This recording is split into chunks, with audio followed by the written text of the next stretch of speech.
So hello and welcome, बहुत बहुत स्वागत है आप सभी लोगों का पाठशाला के चैनल पे। मेरा नाम विजय है और आप सभी लोगों को इस चैप्टर 10 में बहुत बहुत स्वागत है।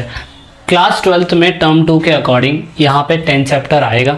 10 चैप्टर का नाम colonialism and the country side है। अगर आप हमारे साथ चैनल पे नहीं जुड़े हैं तो हमारे साथ ज़रूर जुड़ेगा।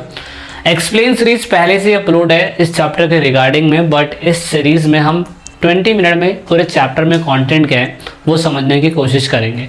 अगर आप पूरे चैप्टर के अंदर मेन देखेंगे तो बंगाल के ज़मींदार से लेकर सारे ज़मींदारों के साथ जो परमानेंट सेटलमेंट था वो किस तरीके से एग्जीक्यूट होता था और साथ में यहाँ पे किस तरीके से ज़मींदारों की ज़मींदारी कंट्रोल करी जाती थी और ज़मींदारों को कोर्ट कचहरी के अंदर क्यों रखा जाता था, अंग्रेज़ों ने ये सारे बंदोबस्त क्यों बनाए, उसके बारे में यहाँ पे दिक्कतें और सारी बातें बताने की कोशिश करी गई है। किस तरीके से ज़मींदार अंग्रेज़ों को पैसा दिया करते थे, मैं कह सकता हूँ पैसा था पूरी तरीके से कि जो पैसे होंगे ज़मींदारों के, जो ज़मीन का रेंट होता है वो अंग्रेज़ों को देते थे। पहले वो अपने राजाओं को देते थे, बाद में अंग्रेज़ों को देना चालू कर दिया था। ये पूरा इसके अंदर बताने की कोशिश करी गई है। इंडिया के अंदर सबसे पहला प्लेस जो बंगाल था जहाँ पे कैप्चर करा गया था अंग्रेज़ों के द्वारा, वो बंगाल का हिस्सा एक नए रेवेन्यू सेटलमेंट से जाना जाता है। जैसे इन लोगों ने नया रेवेन्यू सेटलमेंट यानी कि न्यू लैंड पॉलिसी के तहत ईस्ट इंडिया कंपनी ने वहाँ पे रूल करा और इनकी ज़मीनों से टैक्स लेना चालू करा। यहाँ पे इसमें कहानी डायरेक्टली ये बताई गई है कि किस तरीके से बंगाल के जो इलाके होते थे, अगर कोई ज़मींदार ज़मीन का टैक्स ना देता होता था तो उसकी ज़मींदारी को कंपनी क्या कर देते, नीलाम कर देती थी। अब इस ज़मींदारी के सिस्टम में लॉर्ड कॉर्नवालिस पहले व्यक्ति थे जिन्होंने कहा था कि किस तरीके से ज़मीन से पैसा निकाला जाएगा या ज़मीन से पैसा उगवाया जाएगा ज़मींदारों से। उस सेटलमेंट को नाम दिया गया परमानेंट सेटलमेंट और बंगाल के लोगों ने यही करा। तो परमानेंट सेटलमेंट 1973 में बंगाल में आया लॉर्ड कॉर्नवालिस के द्वारा। उसके बाद 1820 के अंदर थॉमस मुनरो ने करा और उसके बाद महारवाड़ी सिस्टम जो था 1822 के अंदर क्या कहते हैं यहाँ पे क्या कहते हैं मद्रास और साथ में मुंबई के कुछ इलाकों में चलाया गया। आपकी बुक के अंदर रैयत वाली सेटलमेंट और महारवाड़ी सेटलमेंट के बारे में कुछ नहीं है, लेकिन परमानेंट सेटलमेंट के बारे में काफ़ी अच्छी तरीके से बताने की कोशिश करी गई है। इस परमानेंट सेटलमेंट के अंदर क्या होता था, ज़मीन का टुकड़े का एक फिक्स रेवेन्यू अंग्रेजों को देना पड़ता था। अब ये ज़मींदार का काम होता था कि वो पैसा ब्रिटिशर्स को दे। अगर वो पैसा ज़मींदार देने में नाकामयाब हो जाता था तो ऑफकोर्स उसके अंडर की जो ज़मींदारी होती थी ऑफकोर्स वो नीलाम कर दी जाती थी।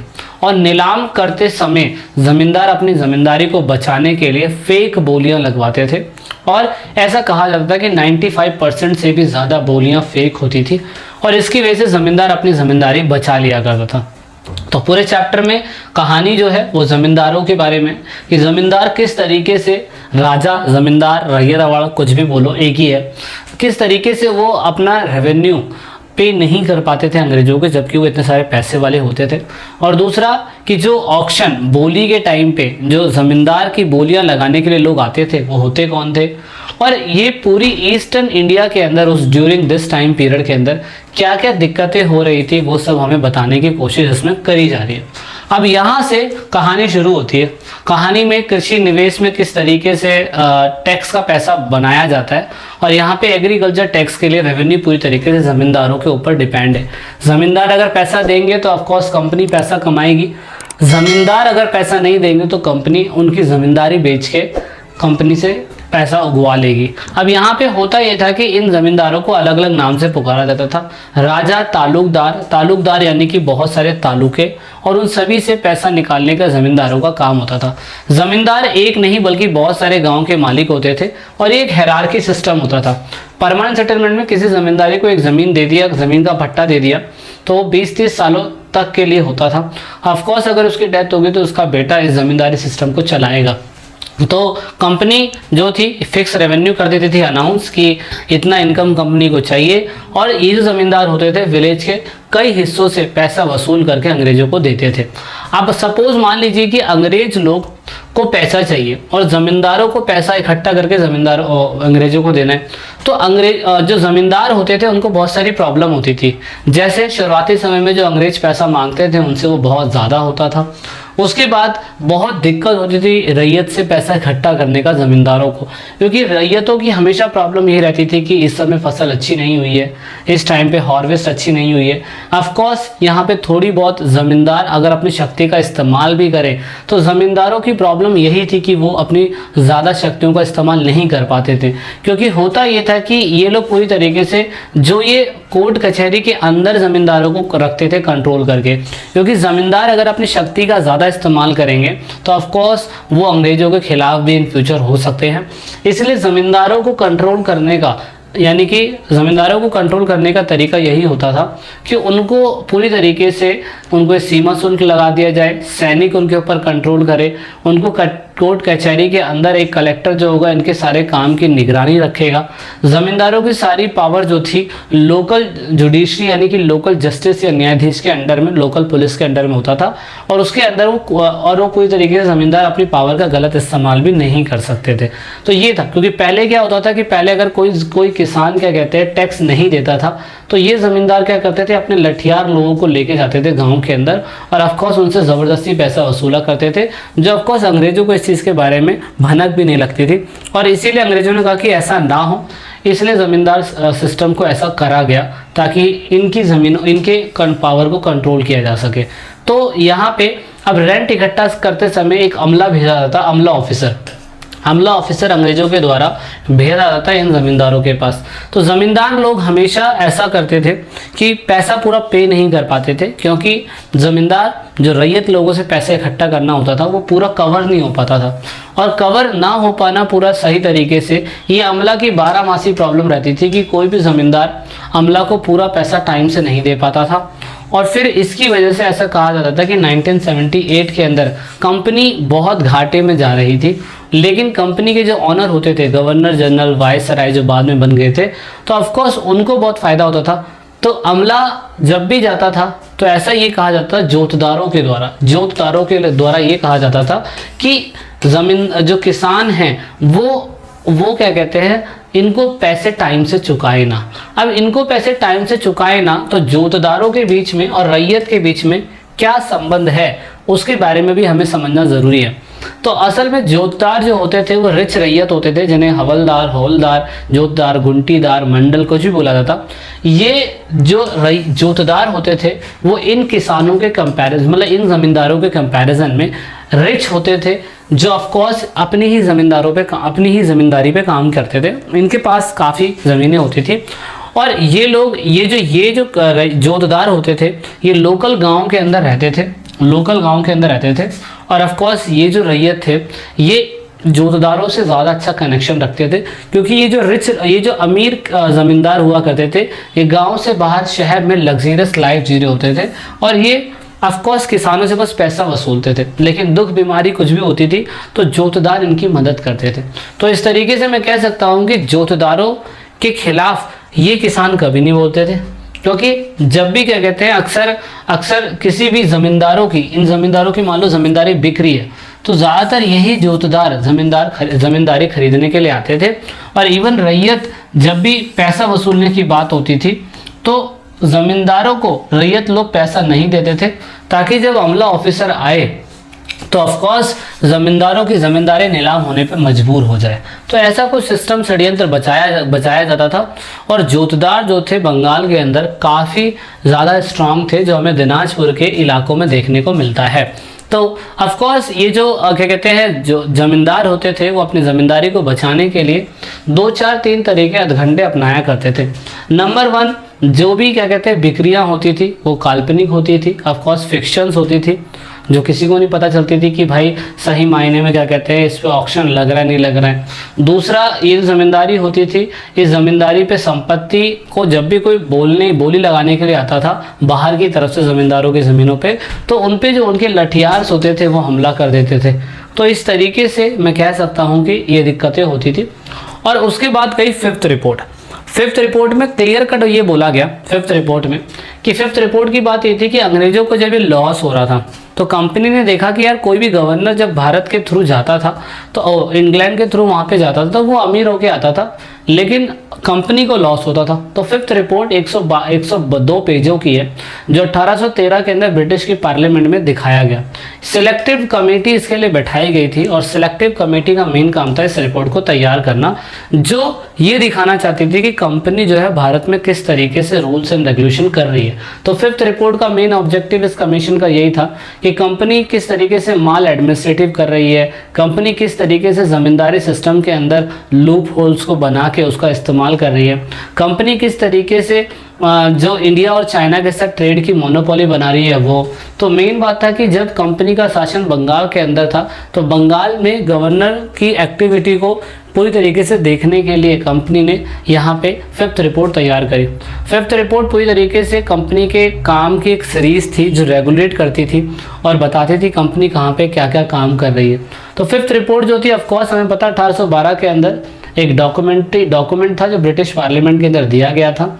इसका मेन ये था कि अकॉर्डिंग टू दिस रिपोर्ट कि the condition of zamindar and the auction of land, the fifth report started the revenue was not release by the punctuality and land of the considerable extent were periodically expose by the seller of the auction. इसमें यही बताने की कोशिश करी गई थी कि ये कंपनी को जो भी पैसा मिलता था ना वो पैसा टाइम से नहीं मिल पाता था और जो भी क्या कहते हैं ऑक्शंस हो रहा है वो ऑक्शन फर्जी होता था। इसी वजह से कंपनी ने कहा कि क्या कहते हैं researchers have carefully examined that the fifth report in the various archives of Bengal to write the history of colonial rule in the Bengal. और दूसरा दे suggested that fifth report aggravated the collapse of traditional जमींदार in the Bengal and it is also over the estimated the scale of the which जमींदार were losing their land। मतलब इसमें यही बताया गया कि जो कंपनी ने पैसे मांगे थे, जो कंपनी पैसे मांगते थे ज़मींदारों से वो बहुत ज़्यादा होते थे। इसी वजह से ज़मींदार अपनी ज़मीनें खो रहे थे और कंपनी अपना पावर का गलत इस्तेमाल करके पैसा वसूली करती थी और वहाँ पार्लियामेंट में दिखा देती थी कि पैसा मिला ही नहीं। तो ये एक दिक्कत वाली बात थी। अब बुकान एक कैरेक्टर थे जिन्होंने क्या कहते हैं संथालों के और पहाड़िया लोगों के बारे में बताने की कोशिश करी। बुकान के ऊपर अलग से क्वेश्चन आता है। ये फ्रांस के एक फिजिशियन थे, भारत आए थे, बंगाल के अंदर इन्होंने क्या कहते हैं काफ़ी लंबे समय तक काम करा। ये लॉर्ड वेजले के उस टाइम पीरियड में फिजिशियन से कोलकाता में इन्होंने चिड़ियाघर बनाया था, अलीपुर के अंदर भी इन्होंने चिड़ियाघर बनाया था और ऑफकोर्स 1815 में वो बीमार हो गए, इंग्लैंड चले गए और वहाँ पर उनकी माता की मृत्यु के पश्चात पूरी तरीके से उन्होंने ही पूरा अपना वंश चलाया और बाकी ये सब इसके बारे में बताया हुआ। अब यहाँ पे मेन बात है संथालों के बीच में और पहाड़ियों के बीच में। तो संथाल लोग जो ज़मीनों पे रहते थे और ऑफकोर्स हल से काम करते थे, पहाड़िया लोग जो ऑफकोर्स पहाड़ पे रहते थे कुदाल से काम करते थे। तो ये इसके बारे में ज़्यादा फोकस करने की आपको कोशिश करी गई है। जो पहाड़ों पे रहते थे तो उसमें पूरी तरीके से उन्होंने बताया कि पहाड़ों के ऊपर शिफ्टिंग कल्टीवेशन ज़्यादा होती थी और पहाड़ों पे हम अटैक नहीं कर सकते थे क्योंकि ये पहाड़ों पे जो लोग रहते थे ना ये ऊपर निचले इलाकों पे अटैक करते थे और उनका सामान लूट के ले जाया करते थे। तो ये बहुत बड़ी प्रॉब्लम होती थी कि पहाड़ी लोग जो थे ऑफकोर्स क्या कहते हैं स्लैश एंड बर्न फार्मिंग किया करते थे और ज़्यादातर ये लोग निचले लोगों को जो ज़मीनों पे रहते थे, जो प्लेन सरफेस पे रहते थे और उससे काम करते थे, क्या नाम है, बैलों से काम करते थे। तो वो लोग क्या कहते हैं जब पहाड़ की तरफ जाते थे तो पहाड़ के लोग ऑफकोर्स नीचे के लोगों को बहुत स्ट्रेंजर समझा करते थे। तो इसीलिए इनकी लाइफस्टाइल, पहाड़िया लोगों की लाइफस्टाइल ज़मीन पे रहने वाले लोगों के कंपैरिजन में अलग हुआ करती थी, है ना। अब यहाँ पे मेन बात थी कि इनका मेन काम क्या था, जो पहाड़ों पे रहते थे इनका मेन काम था छोटे मोटे फूल इकट्ठा करना, महुआ के, रेशम के और कुनन करके इन सब की चीज़ों से बिक्री करके ही ये अपना जीवन यापन चलाया करते थे। अब मेन बात ये थी कि पहाड़िया लोग जो पहाड़ों पे रहते थे सारा कुछ पहाड़ पे उगता नहीं था, तो इसीलिए कुछ चीज़ों को लेने के लिए उनको ज़मीनों पे आना पड़ता था। इसीलिए वो नीचे के इलाकों में क्या करते थे, रेड मार दिया करते थे। और रेड मारने का मतलब छापा मार पद्धति, इसका मतलब जितना काम होता था उतना फसलों को लूट के ले जाते थे और फिर ऊपर दोबारा पहाड़ों पर छुप जाते थे। अब ये दिक्कत होती थी किनको, ज़मींदारों को। ज़मींदारों को कहना ये था कि प्लेन सरफेस पे हमें ज़मींदारों से, ज़मींदार जो होते थे किसानों से पैसा लेते थे, किसान लोग कहते थे कि पहाड़ी लोग हमारी फसल लेके चले जाते हैं और ये बताई गई थी ईस्ट इंडिया कंपनी को ये प्रॉब्लम। इसीलिए मैदानी इलाकों पे पैसा सही तरीके से नहीं ले पा रहे थे ये लोग। इसीलिए इन लोगों ने क्या करा, ड्यूरिंग 1770 ब्रिटिशर्स के लोगों ने पहाड़िया लोगों के साथ एक कह सकते हो रणनीति बनाई। रणनीति बनाने का मतलब था एक, मैं कहता हूँ, सेटलमेंट करा वो सेटलमेंट क्या था? वो सेटलमेंट ये था कि इन्होंने करा, ऑगस्टिन कैल्विन ने करा। उन्होंने एक पैसिफिकेशन, एक पीस बनाया। उन्होंने कहा कि तुम लोग नीचे के इलाकों पे अटैक ना करो, उसके बदले में हम आपको क्या कहते हैं, एक मैं कह सकता हूँ पूरी तरीके से आपका जितना पैसा होता है, जितनी ज़रूरत आपको पड़ती है ना, उतना हम आपको खुद ही दे देंगे। तो ये चीज़ क्या कहते हैं किया गया था, ठीक है ना। तो ये पहाड़िया लोगों की समस्या ऐसे खत्म हुई। फिर बाद में संथालों का जीवन आता है। संथालों का जीवन बड़ा इंटरेस्टिंग था। संथाल लोग ये वही हुआ करते थे जिन्होंने क्या कहते हैं ज़मीनों को फर्टिलाइज करना सीख लिया था। तो फर्टिलाइज करने के लिए इनको 1810 के अंत तक ऐसा कहा जाता था कि जब इन लोगों ने पहाड़ी पार करके निचले इलाकों में आए, गाँव के इलाकों में, तो उन्होंने देखा कि संथाल लोग काफ़ी अच्छे थे, ये खेती के विस्तार के बारे में अच्छा जानते थे, मिट्टी के बारे में अच्छा जानते थे, और इसीलिए इनसे ही कहा गया कि आपको दमन खोज के तहत आपको ज़मीनों का बहुत बड़ा हिस्सा दिया जाएगा, जिसमें आपका मेन काम होगा कि एग्रीकल्चर करो, 40 गाँव से कुछ और गाँव बसाओ, और गाँव बसाओ, और गाँव बसाओ। जितना ज़मीन फर्टिलाइज होता चला जाएगा उतना ही इलाका साफ होता चला जाएगा और आपसे कोई पैसा नहीं लिया जाएगा।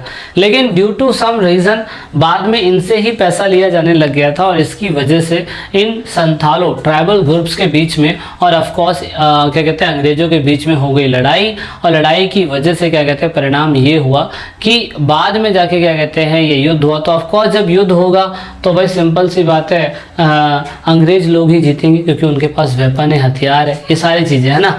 तो ये चीज़ मेन था। अब बाद में आगे वाला पार्ट जो है वो पेपर में नहीं आ रहा है, तो ये सारा पार्ट आपने नहीं पढ़ना है। एक्सप्लेन सीरीज तो वैसे पहले भी अपलोड है इसके ऊपर, लेकिन जहाँ तक इस चैप्टर के अंदर आ रहा है मैंने आपको वहीं तक समझाने की कोशिश करी है। बाकी रैयतवाड़ी सेटलमेंट ये सब आपके पेपर में अभी तक नहीं आया है, तो आपको इस पर फोकस करना ही नहीं है, ठीक है। तो जितना पेपर के अंदर आ रहा है मैंने उतना समझा दिया है। बाकी ये सारी चीज़ें, बहुत सारी चीज़ें हैं जो इसमें दे रखी हैं। बहुत बड़ा चैप्टर है ये, बहुत ही ज़्यादा बड़ा चैप्टर है ना। तो ये सब हमें पढ़ना ही नहीं है। ये क्या है, फेयर प्राइस वगैरह वगैरह, दक्कन दंगा आयोग, ये आएगा ही नहीं इस बार पेपर में, ठीक है। तो इतना ही है इस पार्ट के अंदर। आई होप आपने वीडियो को एंड तक देखा होगा। This is it in this video. Let's meet in another part. जय हिंद, जय भारत, वंदे मातरम। I hope you like the series. Let's meet in another video.